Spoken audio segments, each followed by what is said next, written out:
Hey everybody, this is Varun Uday and I have with me today Devdutt Manay.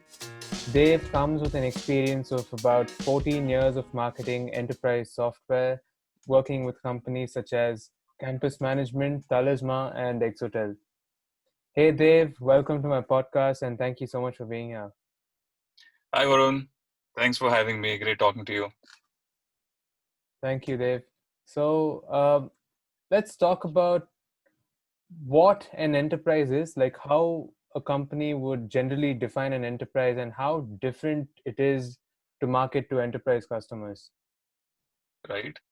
So, for enterprises, in a nutshell, the priority is to minimize risk and predict the future to plan better. This is why they're very particular while choosing a vendor and look for things like credibility and financial stability of the vendor, ability to provide uninterrupted service, deliver regular product updates, provide convincing references. So these are must-haves when you are targeting large enterprises, right? And once you have this understanding, you will be in a better situation to build a framework that takes these complexities into account and guides your enterprise marketing and sales efforts. So if you look at it typically from a marketing and sales standpoint, you can break this up into three parts. One is your functional understanding of the enterprise, which is how well do you understand your customer's business? Does your product do what it is expected to do and how well? The end user understanding in terms of adoption, productivity, and reporting. This is the functional aspect. Then there is the tech understanding, right? Where you need to map the customer's existing tech landscape, where you or your products figure in that landscape, because the IT guy is looking to now solve a puzzle, right? He needs to see how well you fit into that puzzle or the problem that he's trying to solve. And towards that, he'll look at how secure and scalable your solution is. And the third part is the pricing and delivery, right? How much are you going to charge and how will you deliver the product or the service? And for this, you need an enterprise pricing structure, make a list of the must have strategic accounts, start building references. So this is what your enterprise approach should cover to start with, right? If you're looking at selling to an enterprise after being in the SME or the SMB space, then these are the things that you need to be aware of. And this is the kind of outlook you need to bring across the board within the organization. So this is where your approach should start. And then you build and strengthen this with feedback loops from the market. So this is how an enterprise would differentiate from your startups or SMBs or SMEs in the way they look at products and look at procuring products and tech solutions. Right. So, can you tell me some differences between the way these enterprise and SMEs look at buying solutions or products? Right. So as I mentioned, the main question they're trying to answer is your credibility, the products that you bring to the market, the maturity of these products. Because most often you will hear saying that enterprise always buys from another enterprise, right? And there is good reason for that. Because there have been instances where enterprises have tried newer products and burned their fingers because the companies did not provide the right updates, they did not give the right support, and all this has a cost impact for a large enterprise, right? Because as I said, they are very complex in nature. So even a small missing piece or something that's broken will have a large impact across the board, and it becomes very difficult to rectify or correct all of this. So the outlook that the enterprises have when they're looking to procure a solution itself is very different, right? They're trying to minimize the risk and maximize the output or the productivity, and this applies across any product or service that they're looking at. So that is how they are fundamentally different from a small setup who is looking at solving the immediate problem at hand. They are not really looking that far into the future, whereas enterprises have to look at 5 or 10 years into the future, right? To see if I'm procuring an ERP or CRM or any other platform, that the company stays around, the company provides regular updates, and my vendor is able to align with my growth strategies for the next 5 to 10 years and provide the necessary innovation that supports my business. So this is what large enterprises look at, which SMBs may not really be very keen on, right? Or at least in the evaluation stage, they may not think this far ahead. So that is what differentiates an enterprise from an SMB. Great insights, Dave. So, let's imagine this situation where a product team decides to scale the product to be enterprise ready. Okay.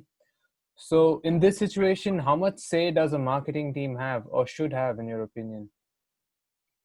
I think the starting point has to be a very research driven approach, because even product teams need to figure out if there is a need of or a demand, a fitment of this product in the market or the different enterprises and verticals they're going after. But to start with, there has to be a right expectation setting internally, right? You cannot apply the same marketing and sales principles you applied for your SME business, right? The mindset has to shift from closing deals quickly to solving large scale problems and driving that value which you are in for, or without the right expectation you will be in for a rough ride, right? So selling to enterprises is mostly value based, and the entire organization needs to ramp up all functions and not just marketing. So for example, if you look at sales, they need to build new sales processes, they need to come up with new pricing structure. If you look at customer service and the customer success teams, they need to be familiarized with the strategic value these enterprise customers bring to the organization and why they need to be given the enterprise grade service, right? An enterprise grade service could mean higher priority, allocating more time, having a proper escalation matrix in place, which could go up all the way to the CEO, at times, but it's necessary to build that confidence with your enterprise customer. And in all of this, marketing certainly has to lead from the front. The marketing team's research and market understanding will determine sales success to a large extent, which is why marketing needs to work closely with sales and product teams to get highly relevant messaging out into the market very early on, right? So the idea should be to educate the prospect, to educate the market, and staying in touch with them constantly so they come to you when they are ready to make a decision. So effectively, you're creating a demand versus just fulfilling one. So I think marketing has a huge role to play, and they really have to take charge and lead from the front when it comes to setting up enterprise products and enterprise marketing. Great. So let me pick up on something that you said about marketing working with other teams while getting these enterprise customers. So, how much of a collaborative effort is this while targeting enterprise clients? Marketing has to work very closely with both sales and product, right? And that's the only way your marketing campaigns will be effective. When you have inputs from sales and vice versa, right? There has to be a constant flow of information between these three teams because you need to know the way deals move on the ground, the questions and concerns that sales gets, right? About when they go for meetings. So your role should be to address these when you design your marketing communication, to the maximum extent possible, so you have some of the questions answered very early on. So as the conversation progresses, it becomes more value oriented, right? So this will also help new deals move faster through the pipeline, and sales will end up with highly qualified leads that close faster. So it has to be a collaborative exercise between marketing, sales, and product, and that is essential because marketing cannot just operate in a silo and design campaigns or develop material without inputs from product and sales. You need people who have been on ground, who have had these conversations with enterprises, and basically do not leave anything for assumption and try to make the messaging and the communication as relevant and as tightly knit as possible. Great. So, let's assume now that my product is enterprise ready, all right? How does my messaging change to appeal to enterprises at the same time, not scaring away my SME clients? Okay, that's a great question. So see, enterprise conversation should follow a different track from your SME conversations, right? Because unlike SMEs, enterprises don't spend much time on your website to take a decision, but rather prefer in-person meetings, which are more exploratory in nature. Having said that, your value prop remains the same. If you're a cloud CRM and you cater to both the SME and the enterprise space, you're doing the same things for both, right? The only difference is that in terms of product offering, you may offer a slightly advanced features, a more customization to a large enterprise, whereas for SMEs it would be out of the box. The second difference could be in terms of pricing, right? But the difference with enterprise deals is that they are much larger and they need more handholding due to the complexity involved in implementation, integration, and servicing of the deal. But it is essential to understand the path that these enterprise prospects take and pick them at the right point, right? So what I mean is, now let's say if you have a large enterprise customer who was in your target list of top logos that you wanted to get on board, and now he has come and filled in a web form or downloaded a white paper on your website. The question is, who should be calling him, right? It should be the sales director who should be calling him, and not an inside sales rep, because and that is what I mean by enterprise marketing, or having that inclination to solve these large complex problems. And you need to pick up these conversations at the right point, because they need that enterprise attention and servicing, right? And this is the outlook that has to exist across the organization. So this is the difference that you need to bring in when you're looking at how do you target an enterprise versus an SMB. So I think picking up the conversation at the right point, having the right person from your organization talk to this contact, and providing the right information is key to kind of targeting the enterprises and differentiating between SME and enterprise approach. True. I think, yeah, like you said, providing a very personalized experience goes a long way, especially when it comes to enterprise customers. Yeah, yeah. Yeah. And with an enterprise lead also comes a very long sales cycle, correct? Mhm. How do you nurture these leads and keep them engaged during this period? Because it's very easy to lose these leads. So, how do you keep them engaged? Mhm. So the key is to start small and focus on a few accounts initially. The one mistake you don't want to make is take a sort of a mass mailing approach to enterprises, and spreading the net wide, because then your messaging is getting lost. You're not doing highly personalized or relevant things, and you're just basically leaving it to chance. But instead of that, you got to take control and have identify a list of accounts that you want to kind of get into your sales pipeline over the next 6 to 8 months, right? So the key is to start small, focus on few accounts where your product has a ready fitment, because with most large enterprises, you just get one shot, right? You have that one meeting which you have been trying to get for the last 6 months. So you have to be very, very careful about how you orchestrate this entire enterprise customer or prospect's journey. So once you have a logo map of your target accounts, you then focus on two aspects, right? One is the messaging, and the other one is the delivery. So messaging is where you would what you want to do is you want the prospect to learn about your product, right? This is where you build personalized messaging for individual accounts based on your understanding of their business and the priorities of that stakeholder you're talking to.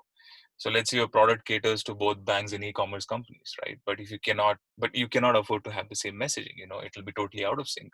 The messaging you talk to a IT head at a bank is very different from, say, a product manager at an e-commerce company. So you have to be cognizant of this, and they make a conscious effort to have separate messaging. And then the delivery of the messaging is also equally important, right? How and where will you communicate this messaging? This is where an omni-channel approach comes in handy. You will eventually figure out the best mix, right? So should it be an email plus a LinkedIn, or should it be an LinkedIn plus events, or should it be all three, right? As you start running these campaigns, as you get a few conversations going, you will be able to figure out which platform or which channel works the best in terms of both the delivery of the content and the ROI, and which one you should optimize further. So you need to be present in platforms and forums where your target audience visits, regularly seeking for information or for networking purposes. So you need to be seen there. In terms of nurturing and engagement, you need to drop a customer journey first, right? You need to understand, if you get a prospect conversation going, how does it graduate from the first month to the third month or the fifth month, depending on what the prospect comes back with, right? In the first communication, he may say that I'm not looking at a product right now, or call me back after 3 months. So you need to have this orchestration taking place over the next 5 to 6 months, right? How do you get back to the customer, at what time, and what communication do you need to get back to him with? So you need to break this messaging accordingly to suit the phase of the customer journey your prospect is in. So your fifth communication should look nothing like the first email you sent, right? Messaging should have graduated both in terms of the content offered and the call to action needed. For example, say the call to action in the first email could be a simple download or a form fill, right? But in the fifth one, it should have moved to asking the contact for an in-person meeting or offering a free POC, right, to accelerate things. So I feel this is how you should be able to nurture the leads. And apart from that, you can do a lot of other things, like you would have newsletters which go out. We're talking about very specific use cases or talking about company updates. That's also very critical in building credibility for your organization. So apart from this, you also need to do very personalized account based things to give them the relevant information, but also keep them on your company newsletter. Thank you, Dev. That was very informative and very detailed. Another thing that I've been wanting to ask you was about ABM campaigns and why they work as a charm while targeting enterprises. Please take me through what these ABM campaigns are and why do they work so well? So enterprise marketing doesn't have to be complicated, right? And that is where ABM comes in. In fact, with ABM, you are just simplifying things than making it complicated, right? Because people always think that marketing to enterprises is a very uphill task.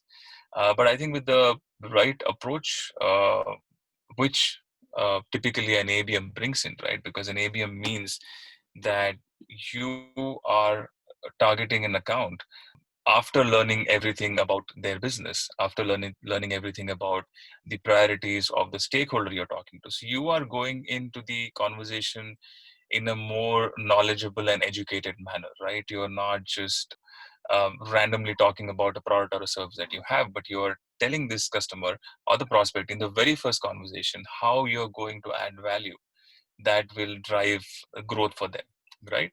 So that is why ABMs are very, very critical. It simplifies things, but again, within this you need to have certain templates, certain formats. You need to be constantly looking at how do you move the conversation from one point to another, right? It's not that you set an ABM in the first month of the year and then it runs for the rest of the year. No, it has to evolve, and this orchestration has to be consciously built into the processes. As I said, the messaging has to change, the delivery has to change, the call to action has to change.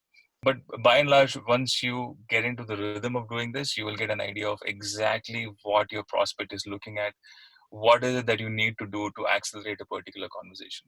So I think this is where ABM, as you said, works like a charm, and sometimes people think that it would cost a lot, but I think the cost that you incur comes more in terms of the travel for meetings or product enhancements or other supporting elements like ISO certification. So ABM by itself does not cost a lot to do if you do it the right way, if you start small, if you optimize, and that's the way to go about it. And as you evolve, then you look for other products or solutions that can help you automate some of these processes. But then again, the basic fundamental is to have a great research and understanding about the accounts. Then everything would fall into place. And one of the simplest things that I have done is, to study the prospect's website. They'll be talking about products and offers on the website. They'll be talking about how the customer can reach them for service and support issues. So you can pick out on these little areas and see where your product or service adds value. And then you build it into a nice creative with a personalized message and ship it to the highest contact in this organization, right?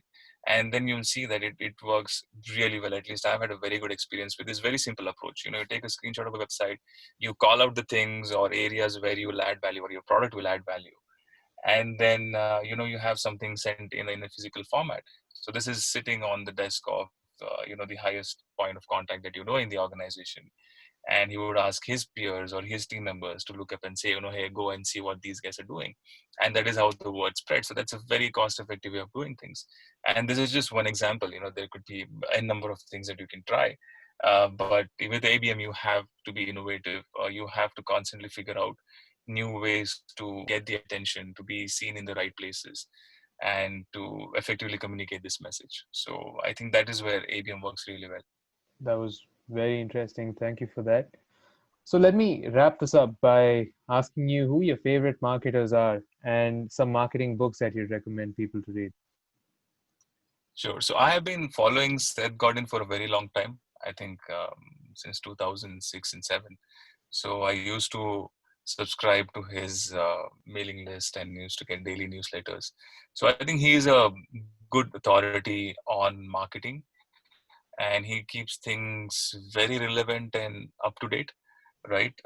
In terms of practical things that you can use in your marketing teams and in practice, marketing practice. But apart from that, I think there are a few other books. Like there's some of the classics like Influence, or Advertising by Ogilvy, which talks about the more creative aspect of marketing, how agencies work, things like that, in terms of copywriting and other things. So this is some of the classics I think you should read, like The Tipping Point. That's another great book. And apart from that, I also spend a lot of time reading books on things like decision making and AI, which help you understand the consumer behavior, or biographies of, say, an Elon Musk. Or currently I'm reading a book called The Ride of a Lifetime, which is written by Bob Iger, who was the CEO of Disney, about his career and the things, challenges he has seen, and how he has risen to the top of the organization. So yeah, so these are some of the books that I really enjoy. Thank you so much, Dave. Thank you for the Enterprise Marketing 101 session. I learned a lot, and I'm sure people listening to this can learn a lot as well. Thank you so much for your time, and all the best to you. Thank you so much. Thanks for having me. It was great talking to you. Thank you.